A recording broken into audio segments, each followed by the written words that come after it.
Welcome to Critical Role Demystified. I'm Mike Christensen, and this is the series where I break down the lessons we can learn as GMs and as players from episodes of Critical Role. Today we're tackling episode 86, Daring Days. And you've all been waiting very patiently for this one, so I'm not going to give you any further ado, we're just going to jump right into the episode. When we last left off, Vox Machina was in Corel, and they had just met Taryon Darrington, a boisterous adventurer who is writing a book about his incredible exploits as a hero, and he had joined the party. But the other party members were not so wild about him, because he's not a very likable guy. But this was Sam's replacement character. He was absolutely going to join the party. That was never not going to happen. So as we'll see at the beginning of this episode, Sam is having a little bit of fun exploiting that tension. He spends a good amount of time drawing out most of Tary's negative traits because he knows the other players have to come up with a justification for why their characters would hang out with him, and the more difficult he can make that for them to do, the more fun it'll be. Now, this is not necessarily the right approach for every group. There are definitely some groups that will put up much more of a fight about a new character joining their group, even when they, as players, know that the new player is joining the group with a new character. They will essentially shift their responsibility to that player to justify why they should be part of the party. That's not what this group is doing, and I think that's a wise decision. These players have essentially been looking for reasons to justify why they would hang out with and travel with Tary. They've put the responsibility on themselves to come up with an explanation for why they're allowing him into the group. And I think that's the right decision.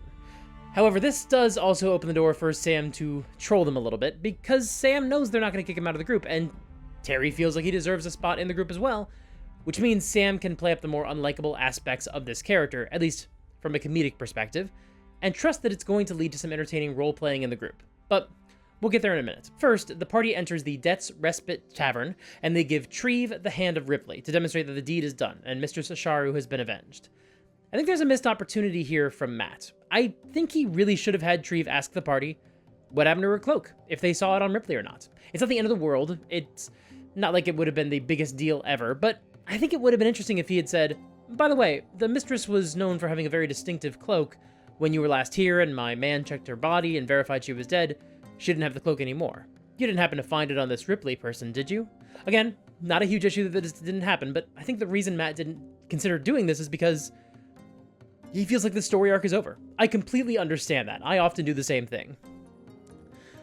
But it kind of would have been nice to see what would have happened here if the party had been forced to come up with a lie for what happened to the cloak.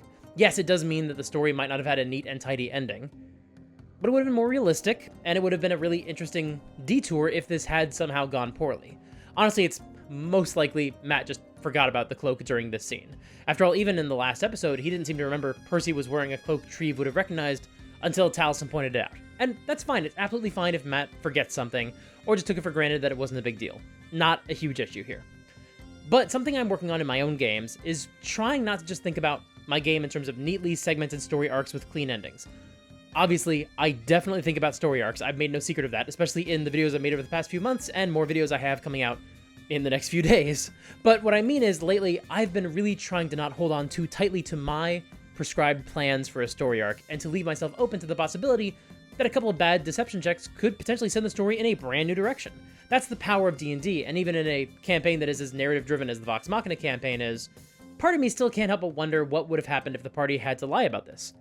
Especially once their master liar was gone. In fact, that is something I would actually really encourage you to do, especially in a game as narrative-driven as Matt's is. Start to deliberately put challenges in front of your players that you know one particular player character was really good at solving, but now they don't have that character anymore, so they have to find some new ways to solve those kinds of problems. Start getting them to think about the fact that they can't lean on the same shortcuts or strategies they used to, the same approach they used to take, where they could just trust their master liar to cover their asses if they dug themselves into a hole. Let them start to worry about how to handle some of these situations when they come up in the future, especially once those stakes are going to be a lot higher than they are right now. But again, not the end of the world, but something that I am trying to train myself to think about more, and I do kind of wish we'd seen in this scene. Or at least, we'd seen the possibility of it going a different direction. Anyway, since they're at this bar, they decide to get some drinks, and Percy asks Tary how Dodie was built. And true to form, Tary's pretty condescending about this, and we get to see another aspect of this character that hadn't manifested in that first session. Just how much he reflects Percy, not just as the rich boy, but as the inventor. Percy keeps asking how Tary built Dodie, but Tary doesn't answer the question directly. Now, partially that's because Sam obviously does not have the same encyclopedic knowledge of engineering as Taliesin does, so it's harder for him to bullshit and answer. But it's also justified within the character that he would not really assume anybody could come close to his level of brilliance, so he doesn't think it's worth wasting time explaining it. This actually makes Percy doubt that Tary built Dodie at all. And really, all of them feel similarly. Whether it's about Dodie or some other aspect of his backstory, they all think he's a fraud. Partially, I think that's because he's giving serious Gilderoy Lockhart vibes to the party, and Lockhart was also very famously a fraud. Partially, I think it's also because they know Sam really well, and they know that this character is not going to be what it appears to be. But for whatever reason, they are all waiting for the other shoe to drop, and they're starting to poke at his story and try to find holes.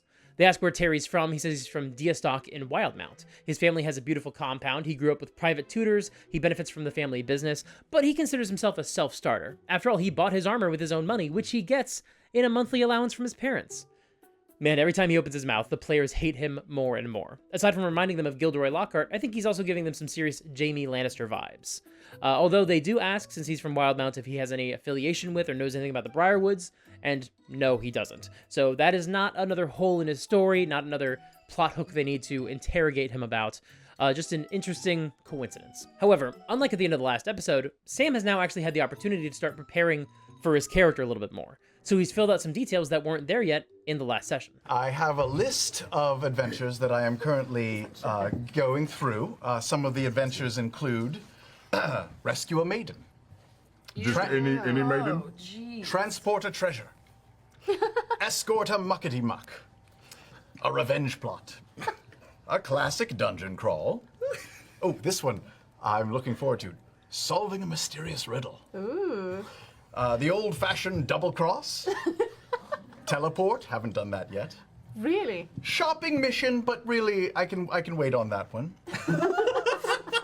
Slay a dragon, and there's more, but the list is extensive. I'd like to conquer various beasts, rescue different people, find different treasures. It's going to be quite an adventure. Now, first of all, I love that he leaves the list vague enough that he can later pull the same trick he pulled with the upcoming trip to Hell that he pulled in the last episode. He can say, sure, whatever you want to do next, that happens to be on my list, so I'm in. However, I also want to point out something else about this list that he reads off. These are the adventures Vox Machina have accomplished on stream so far. The party picks up on this right away, but I still think it's really fun to go through this list and see what we can learn about it. Rescue a maiden, that's the Underdark adventure to save Lady Kima. Transport a treasure, that's taking the Horn of Orcus across the ocean to Vasselheim. Escort a muckety muck, that's, I think, guiding the temple guards into the vaults where they're going to deposit the Horn of Orcus. Revenge plot, that's the Briarwoods, obviously. A classic dungeon crawl, I think that's the Sunken Tomb. Solve a riddle, well, that's the battle with the Sphinx, and the various portals into the elemental planes. The old-fashioned double cross, it's either the demon that attacked Vax, or the betrayal of Raishan. Teleport, that's obviously lots of different adventures, possibly specifically inspired by the last time they came to this city, to Ank'Harel, where they teleported from the teleportation circle that Gilmore cast into Gilmore's old house somewhere else in the nation. Shopping mission. Duh, they've done that a bunch of times. And of course, slay a dragon. You know, I happen to think they may have killed a couple of dragons. By my count, between the home game and the stream game, I think they've killed 7 dragons. Even Vox Machina, I think, misses a couple as they try to summarize theirs, as they sort of tell Tary how many of these things they've accomplished. Which means it's very unlikely Matt is going to throw another dragon at them. They have killed 7. It's not impossible. In fact, I can think of one very late in the campaign, but that's so far down the road that I think it is fair to say that Matt was not planning another dragon attack. In fact, Matt probably isn't going to repeat most of the things on this list. And yet, they're on Tary's list. Because this is, again, just Sam being a troll. Speaking of which, they also find out he's 28 years old, the same age as the twins, something that seems to bother Vax, though I'm not sure he could even articulate why. Percy also discovers that Dodie is at least partially magical, or some enchantment was involved in his creation, and that makes him feel so much better. It cuts through the inferiority complex he was wrestling with. Okay, he's not a better inventor than me. He took a shortcut with magic. Okay, that's fine. They also learn that both of Tary's parents are alive and well. They haven't been brutally murdered. Tary also built Dodie 1 year ago, so he was not raised by Dodie. But the reason the party asks about that is, again, they're trying to find a hole in his story. They're trying to figure out who he actually is. They ask him what his end goal is. What does Taryon want to get out of all of this? And he says he wants to write his book, his masterpiece, detailing all of his adventures. And this gives him the opportunity to share the titles he's come up with for his book so far. Which, of course, he was also able to do over the past week, now that he's had more time to actually prepare for this character and have a few more bits ready. Taryon with Taryon Darrington. The terrific and terrifying tales of Taryon Darrington. That's pretty good. That is all right. Yeah. 50 Shades of Tary. Bravado! The T. Darrington story. That one seems appropriate. Zen and the Art of Robot Manservant Repair. No, thumbs down. Adventuring for Dummies. The things they tarried.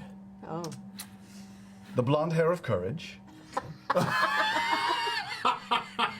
The adventures of Huckleberry Finn.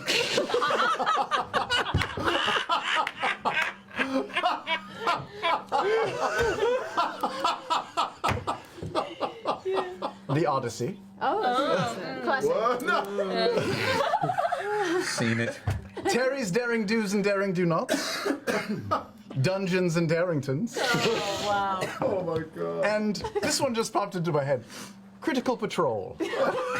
Vex asks Tary to show her some money, to prove that he actually has money still, that he didn't spend it all on his robot or his helmet, and he pulls out some platinum pieces out of his own bag of holding. So, we've confirmed, he's not a total fraud, he does actually have a lot of money. However, that doesn't mean that he's as awesome as he claims he is.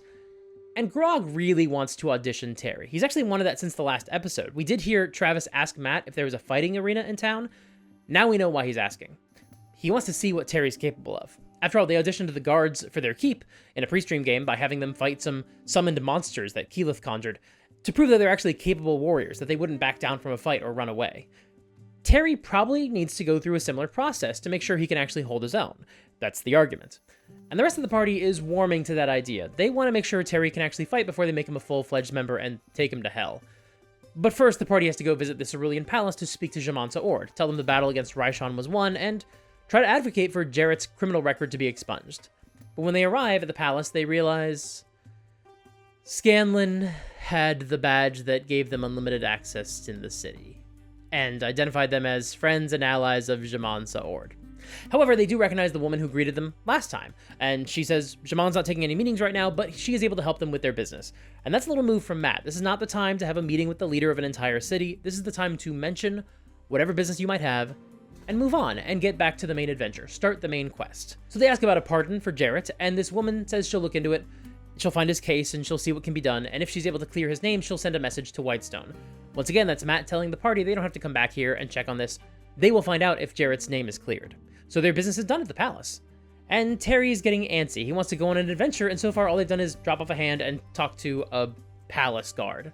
Meanwhile, Grog really wants an opportunity to beat the hell out of Tary, and the rest of the party says, yes, but let's get back home to do that. But Grog really wants to see Tary cut loose right now, and that leads to this incredible exchange. You see that fruit merchant over there? Yes. Killed many, many people. Oh, well, maybe I should pay him to take me on an adventure because, Jesus Christ, this is about as fucking boring as I can get. But you know what? They do get to cross something off his list. They teleport with him, and they take him through the tree back to Whitestone. Vex immediately goes to the barracks to talk to Jarrett, ask how he's recovering after the battle, mention that they put in a good word for him, so hopefully that goes well. And since she knows Scanlan and Jarrett were close, she tells him that Scanlan has left the group and left the city. And Jarrett says, okay, well then can you hold this for me? Scanlan asked for it, and I don't want to hold on to it anymore. And he gives her the drugs he purchased for Scanlan. This is quite a shock, as Vex had absolutely no idea that Scanlan was on drugs at all. You sold Scanlan drugs? No, I Is that why you procured were- them for him at his request. Is this why you were expelled from Marquette? No.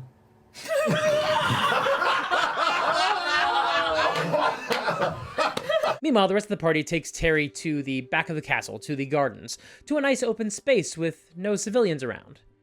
And not a lot of witnesses, come to think of it. So put out your hand like this, What's going to happen? and take your other hand, and you either make a boulder, a piece of paper, or a pair of shears, right? And we do it on 3. To be perfectly honest, I'm not entirely sure what's happening either. You've never played Boulder Paper Shears? That's the best thing you've ever said, Marisha. So they play Boulder Parchment Shears, and on 3, Grog makes a boulder, activates the Titanstone Knuckles, and doubles in size, and backhands Dodie, while Fax clobbers Tary in the back of the head with the pommel of his dagger, his go-to move in these sorts of situations. They roll their attacks. Liam rolls a natural 20 with sneak attack damage, but obviously he's doing non-lethal damage. But in response, as a reaction, Sam has Dodie attack Vax to protect Tary, because that's a thing that Dodie can do. And it's good for the party to learn a little bit more about how Dodie works. If only there was some other way to find out what your ally is capable of in combat. Oh well, I guess there's not. And Matt says, okay, we're gonna resolve this round and figure out how much damage everybody takes, and then we'll take a break and we'll come back and do the rest of this battle. And I think that is a fantastic choice. They're at about an hour and a half of game time. It's a good time to take a break, and this is a fantastic stopping point because you don't know how long this fight is going to take. And that's more true of this fight than it is in most fights, because Matt is not in control of anything in this scenario. This is all the players. So they roll their damage. Dodie takes 9 damage from Grog's unarmed attack, Vax takes 16 damage from Dodie's retaliation, and Tary takes 86 damage from the critical hit with sneak attack. He's not down, but he's hurt. You, Taryon, fall to your knee and find a large portion of your vitality and breath and just general awareness knocked out of you from one singular blow from nowhere. Your eyes go white for a second. This is the sound that I make.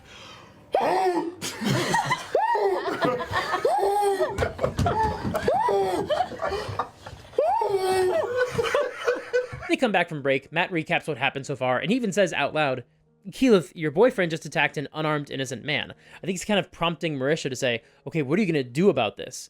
And she says, yeah, I know. I knew he was going to do it beforehand. And Matt says out loud, this is fucked up, you guys. And Marisha says, this is their standard hazing ritual. This is how Vox Machina handles any new members. Because you know how we all think hazing is cool and good and we like when organizations do it? Normally, I'm not a big fan of the GM editorializing too much about what the players should or should not do. I think it's reasonable for the players to face consequences within the world of the game, but for some reason it hits a little bit different when the GM just straight up says, what you're doing is bad and maybe you should stop. But that being said, when it comes to PvP, I think it's a lot more reasonable for the GM to just step in and say, what you guys are doing is fucked up and I don't know how I feel about it. It's not going to slow these players down at all, of course, but at the very least, maybe it will make them think about the impact of what they're doing. Maybe, just maybe, the next time these players talk about how they're noble heroes protecting the realm, they'll think back to this moment and remember that, no, sometimes they're bullies. Probably not. They kind of just take this as, well, we are assholes, and this is part of it. We're heroic, but we're also assholes, and I think that gives them sort of the justification for some of their straight-up bullying. But you never know. It's worth a try sometimes. And with PvP, I do think it's reasonable to sometimes just put your thumb on the scale a little bit. Although sometimes you can't be the one to resolve the tension between them, and they have to work it out for themselves. And to be clear, I'm not saying that I don't also understand Vox Machina's logic. I think it is reasonable for them to make sure that the person they're traveling with is up for the task. The same way I understood why Vax was reluctant to have Kynan come on a mission with them, because he was afraid that Kynan would not be up for the challenge. And also, I think beating the shit out of Kynan from behind was not the best way to figure out what he's capable of, and it is also just an insane, violent thing to do. Both of these thoughts can be true at the same time. And what's happening with Tary is exactly the same, except they like Tary a little bit less. And that's it. That's kind of the only thing that separates this from the Kynan situation. Well, okay, there are two other major differences. The first is, we do know that Tary's going to come along on the mission at some point. He's Sam's new character. But the other difference is that Sam made them all cry last episode. He made them feel like their characters were crappy friends. So, look, I'm not saying that that's why this is happening, but it could be a potential factor in why this is happening and why the party is so excited to wallop Tary for a few rounds. Now, Vex is still not with the group, so everyone else rolls for initiative, and unfortunately for him, Tary rolls the lowest initiative, which means everybody else in the party has a chance to have their way with him before he has a chance to respond. So it's initiative. Here are the highlights. Percy and Grog both prepare for upcoming attacks, but they don't strike themselves. They really do want to see what he can do, not just kick the shit out of him. Keyleth gives Tary a level 2 healing word to make sure he stays on his feet, and then creates a wind wall around them that basically forms an arena, locking Tary in with them. Oh good. Vax uses Lay on Hands and gives Tary all 15 hit points of healing, but he also adds that they are, quote, fucking assholes, and he says this is what you're gonna get if you're with us, so are you sure you still want to be part of our group? So maybe this is not just about making sure Tary can handle the physical abuse of their enemies, but also making sure that he's emotionally prepared for the volatile party that is Vox Machina. Tary moves into position so he can catch most of the party in a cone, he pulls a diamond off his helmet, and he casts Prismatic Spray. Now, here's the downside of this entire interaction. Well, okay, here's one more downside that I don't think anybody at the table has thought of, except maybe Matt and Sam. Some of Tary's abilities, like the Helm of Brilliance, are limited by the number of diamonds he has embedded in the helmet, and that's a finite resource. Unlike a spell slot, this spell is not going to be restored after a long rest.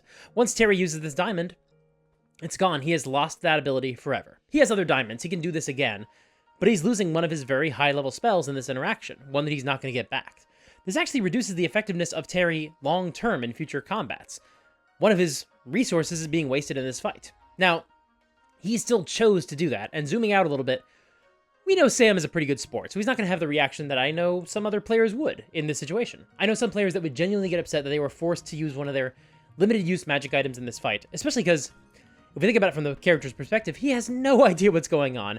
So all he's going to do is fight for his life. It's the only thing that makes sense. After all, I don't think it's necessarily reasonable for a character to understand what's happening. I think it is far more logical that any character would think they're under genuine attack right now. And that means if you're trying to avoid metagaming in this moment, it means you're giving up one of your major resources. But this is an added reason why this is kind of a shitty thing to do, and why it's really not something you should try at home, unless you happen to have this exact same group as this party, and you know that the player is going to be very, very comfortable using one of their limited use resources in a situation like this. Sam is a player who really enjoys failure. He likes to yes and bad things happening to him. But Sam is also a strategic player. He very famously does put a whole lot of thought into his high-level resources and when to deploy them. And this does mean that he's going to be able to cast one fewer prismatic spray in future fights. However, no one else on the party knew that, because that's not how this party communicates about their in-game resources and powers. They don't really talk above the table about the cool shit they get. They find a way to learn about these abilities through actual gameplay and narrative. This is another example of that, and unfortunately in this case it means Tary is down 1 diamond. Now, back to the fight. Tary casts Sanctuary on himself, and Dodie attacks Grog. On his turn, Grog moves away from Dodie towards Tary, but doesn't attack Tary, seemingly because Travis wanted to find out if Dodie could take attacks of opportunity, or perhaps because he wanted to be in melee with Tary and see what Tary can do in close combat. After all, he does follow it up by saying, "Is that it?" He's inviting Tary to unleash on him. He probably wants to see what Tary can do in close quarters, to figure out if he needs to stay in the back of the party when they're in battle, or if he can be on the front lines with Grog. After all, Tary had that cool, flaming, malleable sword. It's probably good for the party to know if he can actually use it or not. Percy and Keyleth decide they want to see how well Tary can dodge, so she drops a fireball on him.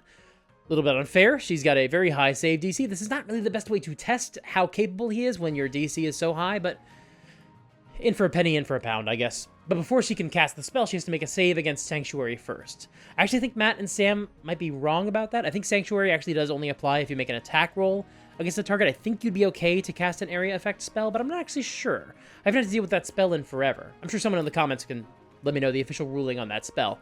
But in this case, it doesn't matter. She succeeds on the save and drops a fireball on him. And Laura asks Matt if she knows what's going on, and he says, okay, you do hear the fireball. It's not a subtle spell.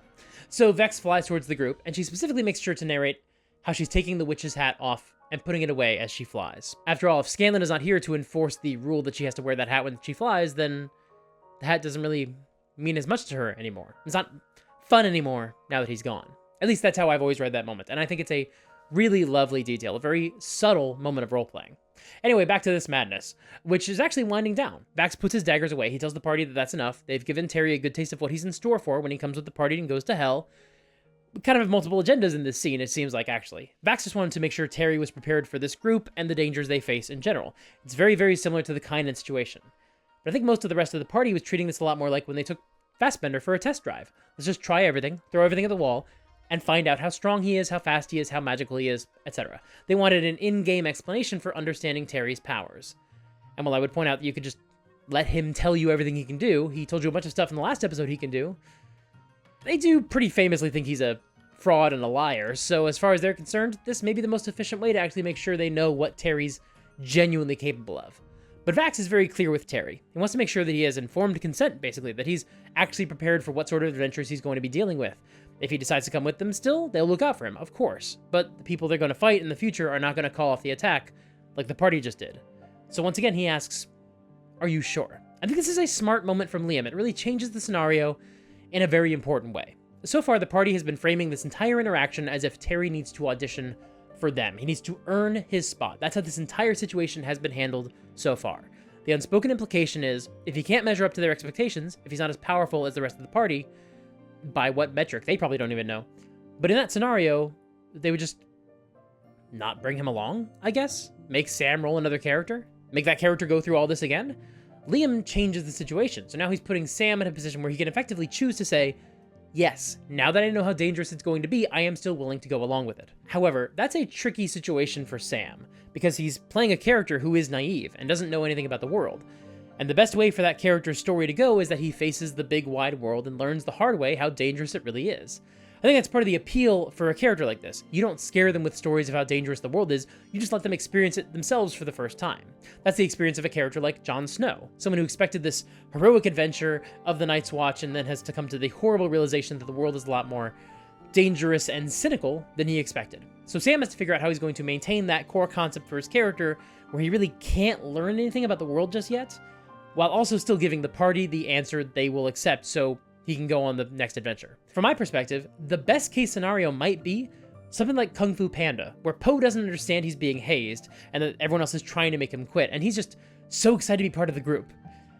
But I don't think that works in this scenario because, first of all, Po was a huge fan of the other team members that he met in that movie, and Tary is not a fan of Vox Machina. It might have worked with Kynan, actually, come to think of it. And second of all, it is much harder to justify that same mindset when you take the amount of abuse and damage and literal fireballs that Tary just did. He can't just jump back to his feet and say, "That was awesome, let's do it again." That's my Jack Black impression, did you like it?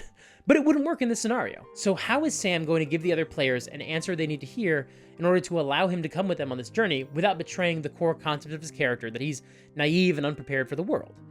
Well, before he can even answer, Vex arrives and drops Trinket in the middle of the melee between Tary and Vox Machina. What the fuck is happening? I step away for 5 seconds and everybody's at war. No, we're playing. This is no, fun. we're playing. This is great. We're just giving him a little trial run. Isn't that right, Tary? Isn't this great? No, this is not good. He's fine. Are you changing your mind? I'm not. I can't do this. I can't do any of this. I'm not. I can't. I'm sorry. Oh, wow. I'm not a real adventurer. That was a story I told you. I know it was very convincing, but I haven't been on any real adventures ever, and We knew that as soon as you said you wanted I to rescue know a that damsel. you thought that I was an adventurer. We didn't. We never. No. No. I know that you all look at me and you just see the armor and the handsomeness The armor, yes. and the bravado, The armor. and you think he has it all. It's very nice He armor. has everything that we want, It's a nice armor. but it's a lie. It's a ruse. Can I land? And Trinket is still kind of holding this aggressive stance to the rest of the, just the vicinity, and looks a little more confused, and she sits down. Yeah, I think we're fine here, Trinket. You notice we didn't make a lot of people You made cry? him cry? We do. We make a lot of people cry. What the fuck happened? We thought we would people just died give him a today. little taste of where he's going to make sure that he was up to it. We told him we were gonna go see Hotus and defeat him in the 9 hells, and we wanted to make sure he knew. We couldn't have this happen in the 9 hells. Yeah, we're look going at to the him. worst There's no place crying in the 9 hells. in all the multiverse, and we're going to let him smack into that for his first time. Come on. Tary, come you on. would Come on. die. Can I be real with you guys? Oh, Then we're ready. Oh, all right. All right. My sister's gonna get everything. All the money, the whole business, the compound, the villas, everything. He's giving it to my sister unless I prove myself. All right? I just came out here to prove myself to my old man. And I know that if I do, he will respect me finally, and he will give me my money and my trust fund, and he will give me my villa, and I will be the guy who takes over the business. And I thought that I could, but I can't. And I need to.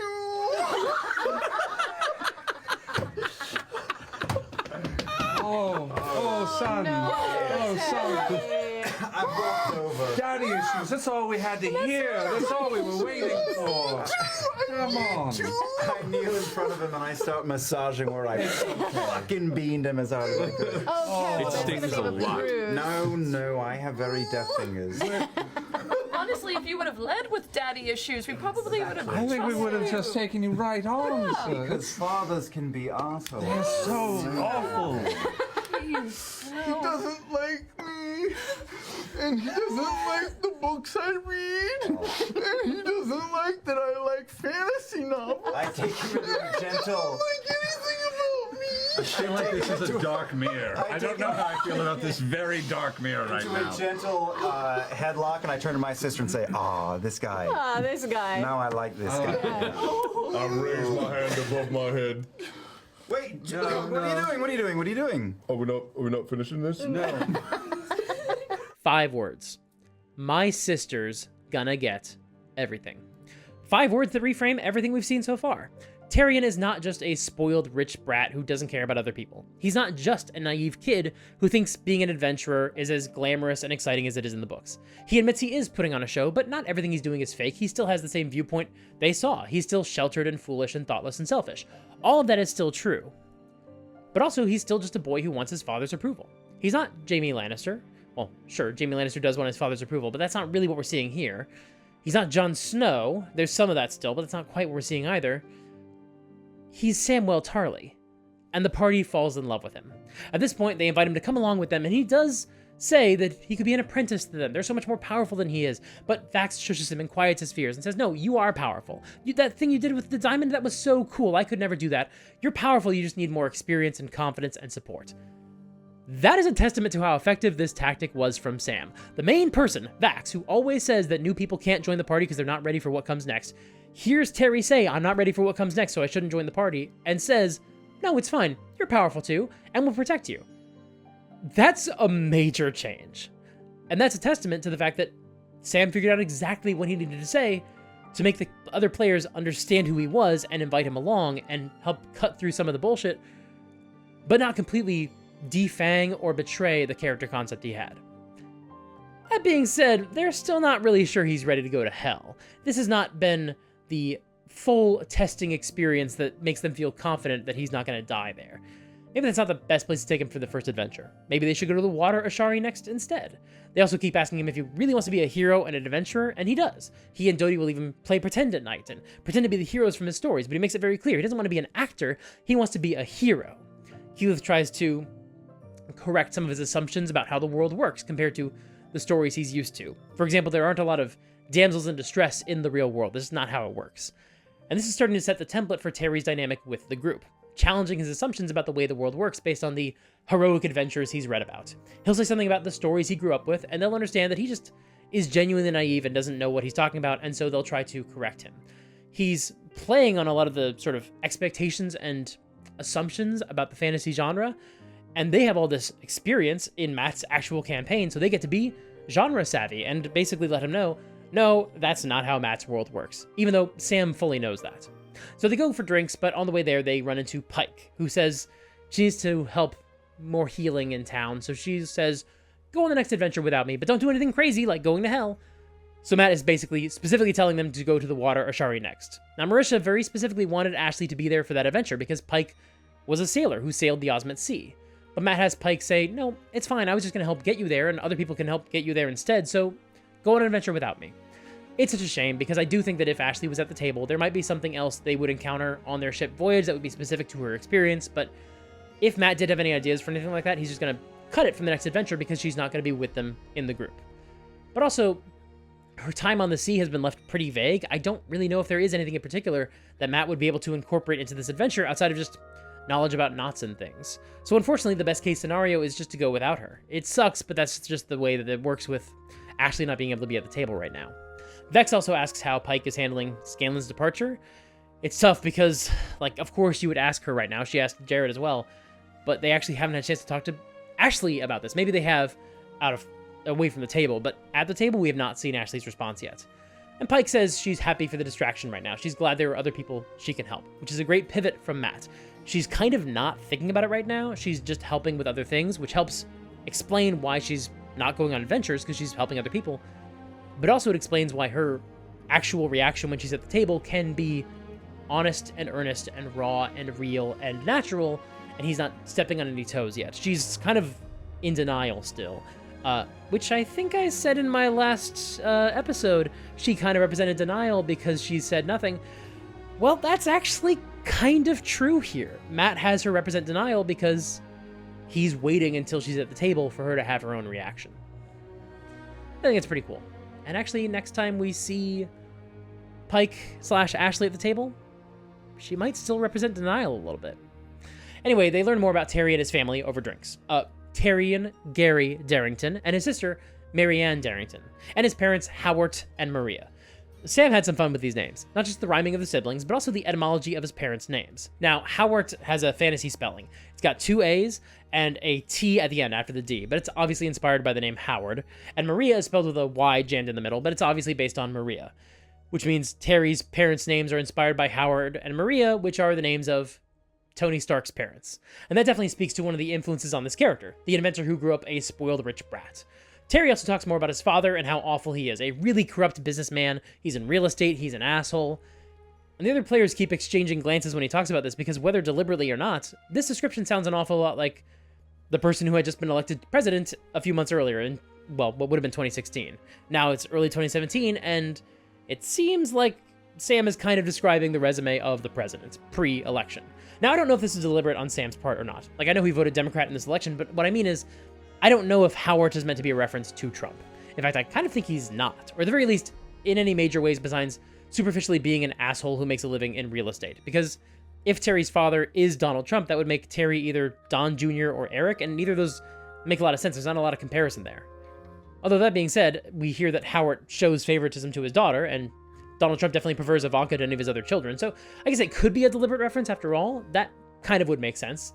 Of course, Donald Trump has very frequently made some uncomfortable comments about Ivanka, the kind of stuff that I would not think is appropriate to say about your own daughter, so I'm just saying that I do think the comparisons are purely superficial, and it's clearly not meant to be a one-for-one. But the similarity, whether deliberate or not, is not lost on the other players. Now, I know I'm going to get some comments that are like, why are you inserting politics in this D&D video? But my point is here that we are always influenced by what's going on around us. Like, my own character creation isn't just inspired by the media I've loved my entire life, but also the specific media I've absorbed most recently. And I think this is probably another example of that. I don't think it's at all controversial to point out that modern politics might have been a factor in Sam's character creation. Also, if you want to know what it looks like when you inject politics into a D&D video, here you go. Donald Trump is the worst human being in the country. We should not have made him the president. He's really bad at it. He was bad at it last time, so we definitely should not have made him president a second time. Anyway, unlike Donald Trump, Taryon Darrington actually intends to pay people what he owes them. And he remembers that he owes the party some money, so it's time to settle up. I had a good adventure today, and I didn't die. So, minus the prismatic spray, that's 6,000 gold taken off. Minus the wear and tear on my armor and equipment, that's another 5,000 taken Darling, off. this wasn't part of the deal. Minus the fact that I wasn't the star of the adventure, I'll have the rest of it. Do you have a tax ID or some sort of tax-exempt status? Wait, you need to be the lead character in your death taunting? Is that what you're telling us? I'm just trying to find out how much I actually owe you. No contract stipulations when we made the deal, therefore you pay full price, I'm a darling. man of business and I always follow the law. So by my calculations, 20% federal taxes, 9.5% local and city taxes. I put that at about 11,000 gold total left still. Doty, Technically, she is tax exempt. write a check. A check. She course. is. She is tax exempt. What? How is she saw tax those exempt? coins. How is she tax saw those exempt? She's a baroness. Make it 16. Thank you.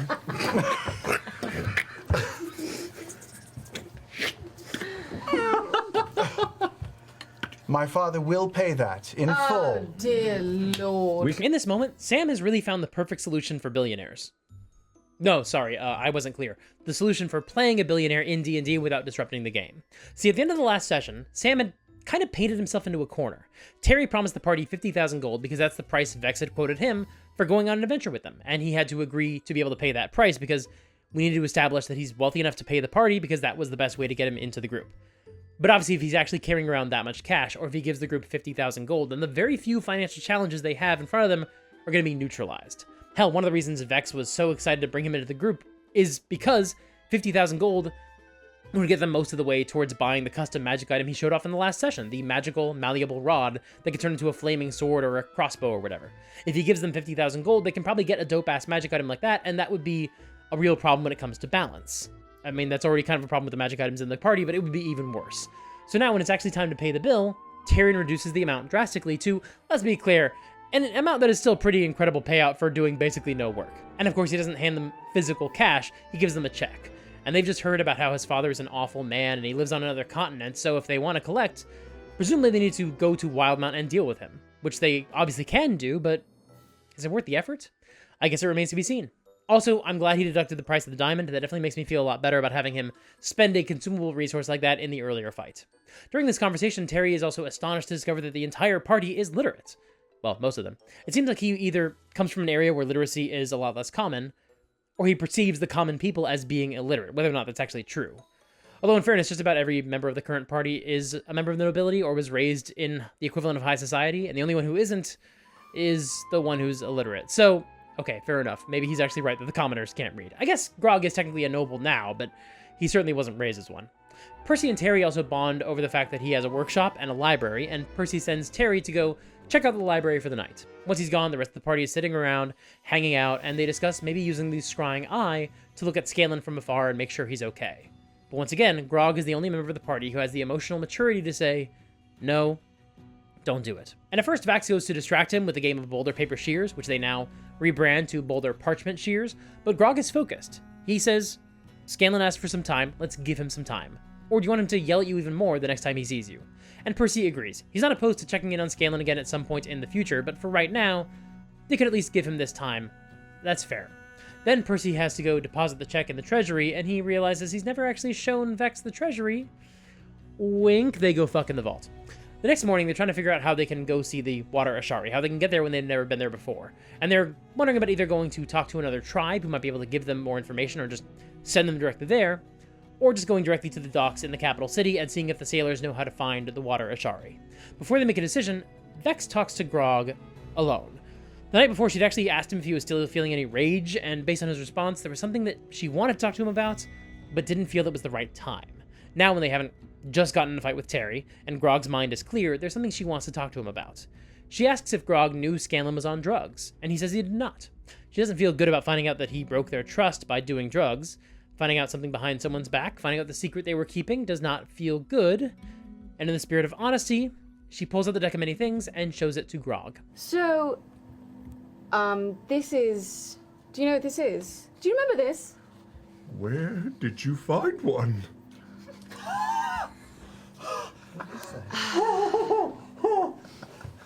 How is he this good? Okay. Travis Willingham, best D&D player, and it's not even close. Because he had the choice there. He could either have Grog immediately realize he was lied to and decide whether to play the character as outraged or hurt or even forgiving. But instead, he makes the brilliant move of realizing that Grog trusts Vex so much it would never even occur to him that she stole the deck from him. After all, he promised not to use it, and he has not done so. As far as he's concerned, he hasn't done anything wrong. It makes no sense to him that she would have taken the deck. So as far as he's concerned, that can't possibly be the explanation. It's funny, it's usually when I say something like that, it's sarcastic, like, no, you don't understand. You made me promise not to use the deck, so surely you wouldn't have taken the deck away from me. That's a different deck. Right? Otherwise, what you'd be saying is that you don't trust me to keep my promise. And that's not what you're saying. Right? But Grog actually had that exact thought, but completely earnestly. He genuinely just thinks there's a second deck now. Because he trusts her. She explains that she's trying to be honest, and she does want to trust Grog. She wants to trust him with his magic item. She does trust him. And I'm all in favor of that. I have said before that I completely understand why the party did not trust Grog with this magic item. But also, this is a game, and there's really no other cooperative game where it's considered good sportsmanship to deny somebody else their turn or their opportunity to use whatever's in their hand because you don't trust them to play the game in a way that's fun and productive.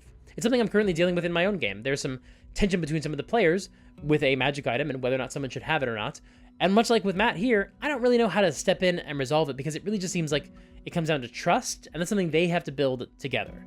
So in this moment, Vex has done the right thing and realized that it wasn't really her place to take this magic item from Travis. Of course, even as she does all this, as she explains what's going on, kind of, Grog still does not understand what's going on. As far as he was concerned, he has the deck. She gives him the deck, but he already had the deck. But he doesn't have two, just the one. So what's going on here? At the end of the day, all he knows is that he has the deck. He still knows he's not supposed to look at it. Nothing's really changed for him. However, I am really glad that this is how things shook out. Travis has the deck again. None of the other players are literally keeping it away from him anymore. He can start making choices with it if he wants to. But he also understands that if he makes a choice that is harmful to the rest of the party, they probably won't be as willing to let him keep it. But now he has the agency returned to him to make those choices. They decide to check in Scalen's room to see if he left any drugs behind, but they don't find anything. Meanwhile, Percy shows Tary his workshop, and the two of them bond over that. I think it's magnificent what you've put together. Thank you. And I'm impressed, and from me, that's quite a compliment. No, I'm feeling it, and my workshop obviously is your workshop for as long as you stay here. Anything you need to work on, of course, it's You know what? totally available. I don't normally do this, but what's your name? Oh my god. He doesn't know any of our names. Oh my god. We're like a bad speed dating session. This is so Holy amazing. shit. Percival Frederickstein von Musil-Kolowski de Rolla III. Oh, you still got At your it! service. Percival Ferguson von Musil-Kowalski de Rolla III. Close All enough. right. Percy to my friends. I'm Tary to mine. Terry, it's a pleasure. This is the castle I live in. This is my sister's castle, except, of course, she's lovely. Cassandra de Rolla. You are in Whitestone as our guest.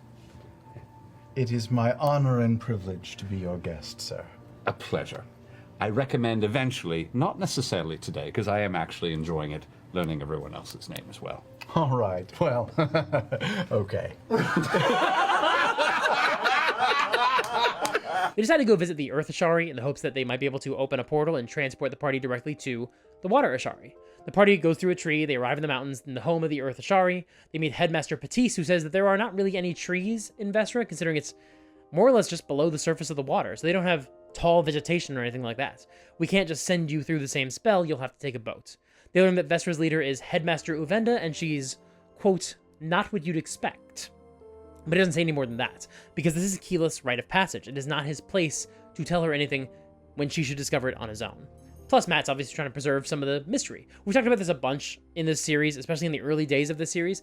It's just not dramatic to be told everything you're going to learn when you get to a town. It's more interesting to actually learn it in the context of being there and figuring out how to navigate it. This is not the last time this is going to come up in this campaign. It obviously makes perfect sense for the players to ask questions like this. Like, you want to get as much information as possible before you go somewhere, but Matt is trying to find some way to preserve some of that mystery until he gets there in the actual game. Plus, he's also just trying to speed them along. This person's not going to answer a lot of your questions, so rather than waste your time on a lot of questions, why don't you just go to the place? It's going to be more dramatic to figure out this stuff when you get there anyway, and it's not going to shape anything major about how you approach the Water Ashari. It's not like traveling to a hostile land. But the party frames their next question in a pretty important way. How will we actually find the island? Okay, that's a good question. That is something it's important to know. Petit says it's not a typical island. Their civilization is built on top of a reef that's just under the water, so some of their city is above water, but most of it is below. Some structures will be visible, and there will be some white sand that you can see from afar. You're not looking for Atlantis. It's not literally fully underwater, so it is visible from a boat. He says it's actually not far from the Hesped archipelago, so maybe find someone who knows those waters well. He's essentially saying, go to Amman, go to the docks, find a sailor. That was always the right answer. And Matt is doing this for two reasons.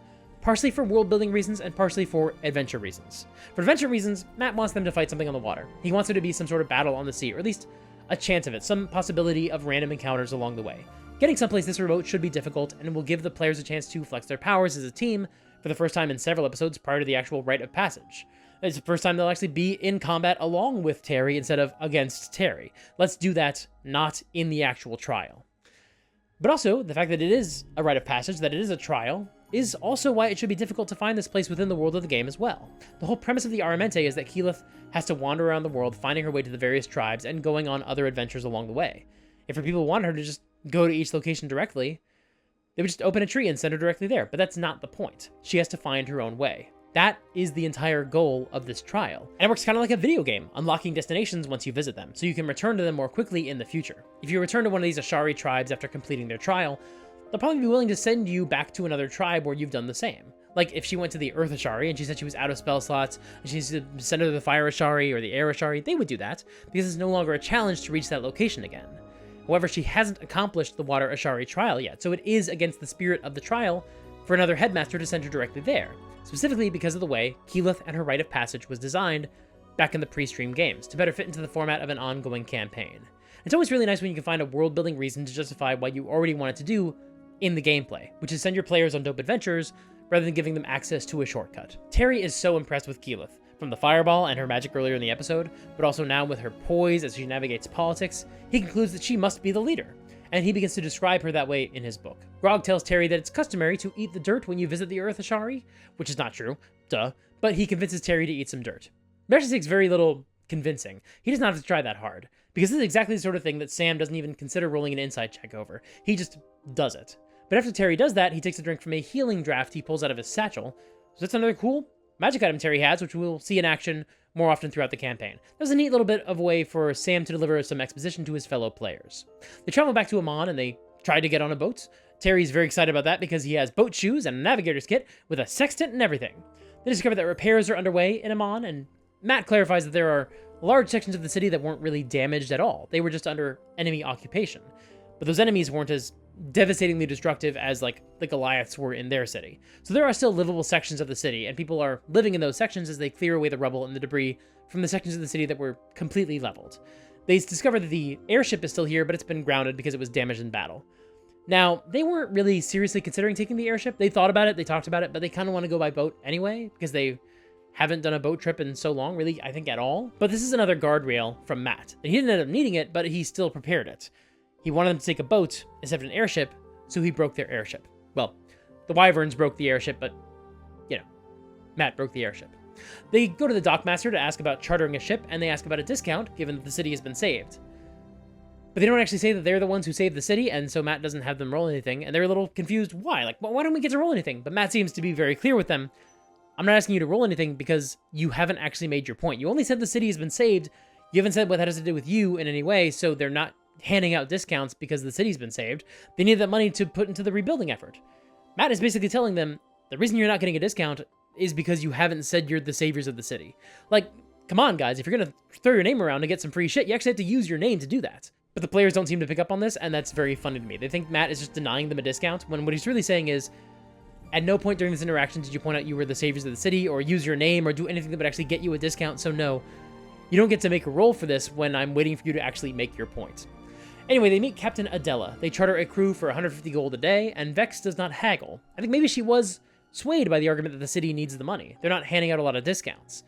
That wasn't really Matt's point, but I think she maybe feels like they've already exhausted every other pathway to try to get to Vesrah, and Vex does not want to risk losing out on their last option by pushing too hard and trying to get a discount.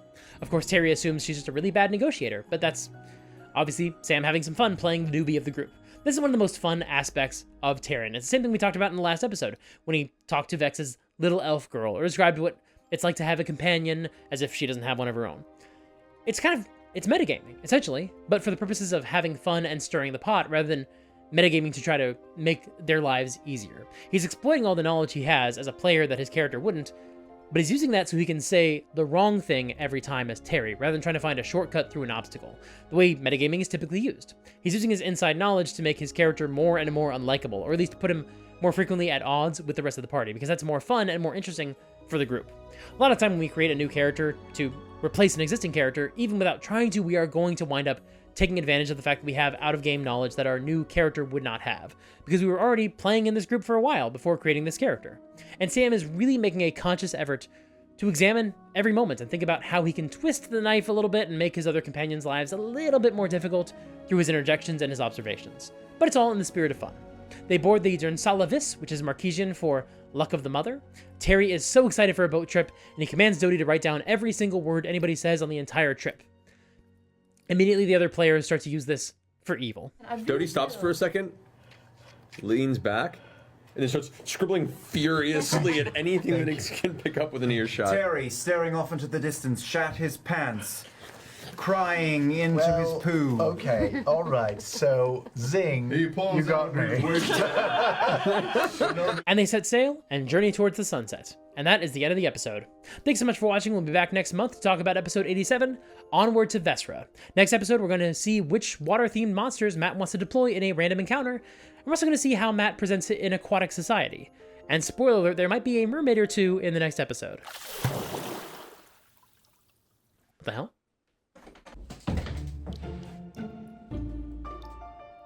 You summoned me?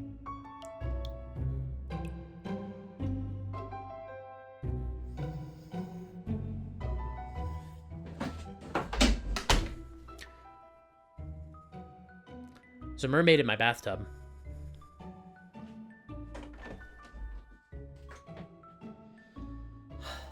Okay, so when I mentioned there would be a mermaid in the next episode, I meant the next episode of Critical Role, not the next episode of my channel. Is that how it works now? Just mentioning a monster means a new one shows up? Because I guess I mentioned a demon in the last episode and a demon showed up, so is that the rule? That's not why I'm here. I am the Spoiler Siren. Spoiling things is my job. What does that mean? Do you spoil, like, milk and stuff? Should I go check the yogurt? Not quite, no.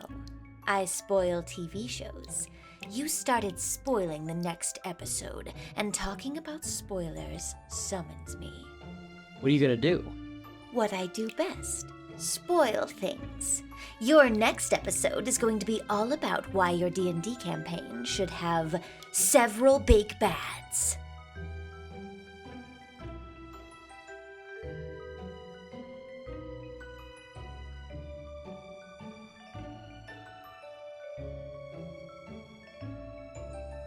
Thanks so much for watching. I don't script the endings of these videos anymore. This is just improvised. So I will tell you, though, that speaking of scripts, the script for this video was available early on my Patreon. If you wanted to, you could actually read the script and see what sort of detail I put into my scripts, and if that interests you, go check it out there.